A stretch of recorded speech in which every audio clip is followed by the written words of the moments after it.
we're starting an installation of a new cricket wicket. We're down in Christchurch, working with the guys from Grow Landscapes.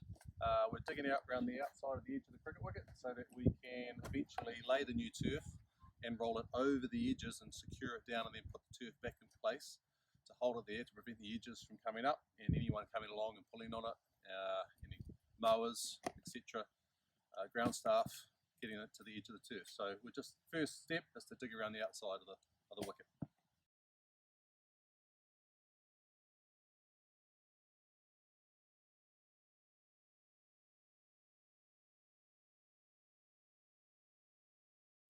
Okay, next step, once we've dug the edges, pulled up the bit of turf, is just got to scrape any rubber backing or any big lots of adhesive that might be still stuck to the concrete base.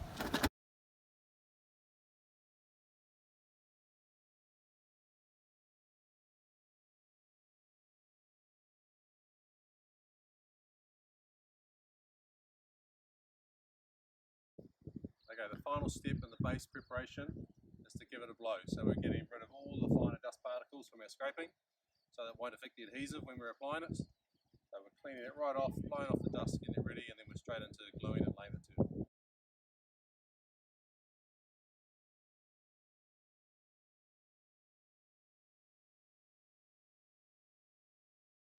Okay, so we're at the stage where we're starting to lay the turf. So with the cricket wicket product, the most important thing is that we need the pile, or the nap, or the grain, the lean of the pile is leaning towards the batsman. So you can see here that we've got the wicket cut roughly in this point, right in halfway. And so I've got half the wicket running towards one way with the batsman and the other running the other direction. Once we cut the rest off this roll, we'll lay it from this part of the strip and it will run down towards the batsman. So the ball is running with the pile or with the grain. It's not hitting into the pile and bouncing up. So here we've just got to trim off the selvage. So I'll take this edge off here and then we'll be ready to glue this part and then roll the edges over, but we'll get to that next.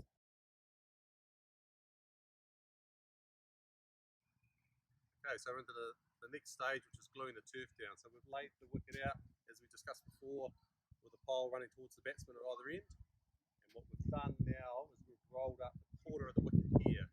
So this is the section we're going to glue first. So we're going to start gluing just behind this roll, and as we're gluing, we're letting the glue tack off, and then we're going to roll this wicket into it as we go, up towards halfway, and we're going to finish just about 100 millimetres short of halfway here, and we're going to repeat that process on each of the quarters of the wicket, rolling from the end and from the middle either way, with our last bit, which is the middle bit, coming back this way, where we'll finish the centre join and the 100 millimetres under the wicket, which we're just about to do now. So 4 steps, roll it up carefully so you keep it in line so it doesn't go out of line once you put it back into place.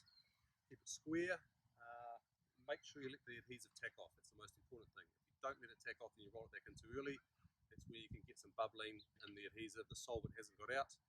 The sun gets on it, heats it up, the solvent tries to get out, can't get out, and that's where you get bubbling in the wicket. So most important is to let the adhesive go off as long as you can, and that way you shouldn't have any issues with it. So once it's down and glued, we'll start rolling it with the waterproof roller over the top.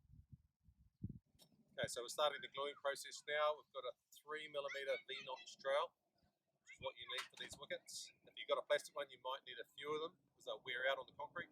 If you use a steel one, you should be okay using one for the whole wicket.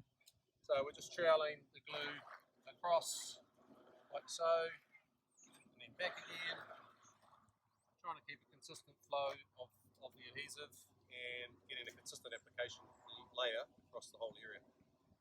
Okay, so we've glued this quarter, we've rolled the turf in, and now we're just rolling it with a water-filled roller. You can use a little lino roller, which might have some heavier weights on it, the little smaller compact rollers, but we're just rolling the turf into the adhesive so that you get full coverage of the adhesive on the back of the carpet, and then we'll do that a number of times over the next half an hour, 5 minutes, just to make sure it's all settled in nicely.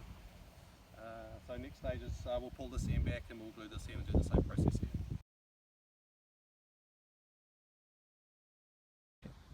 Okay, so we're down to the last little bit here. So we've got our last quarter, which is rolled back, and we've troweled the adhesive. So one way that we can tell whether the adhesive has had long enough time being exposed to the air and the sun is, if you can see along here, if I roll the turf in and pull it back again, we're getting a stringy effect, so it's grabbing and pulling the adhesive up with it. So that tells me that the adhesive has had enough time and the solvent's got out of it and it's ready to be rolled in. As I mentioned earlier, one of the key things is not to roll it in too early in this situation. We leave the solvent in there. So this is a good indicator for you to use, to look at and to check on before you roll the product in, before we do the final roll. So this is the middle of the pitch. So this section of the turf here is what we laid first, but we didn't glue the last 150 mils underneath this section here. So our process now is that we've glued with this roll up to the middle and the last 150 mil under this bit of turf. So this is our straight edge that we've cut previously.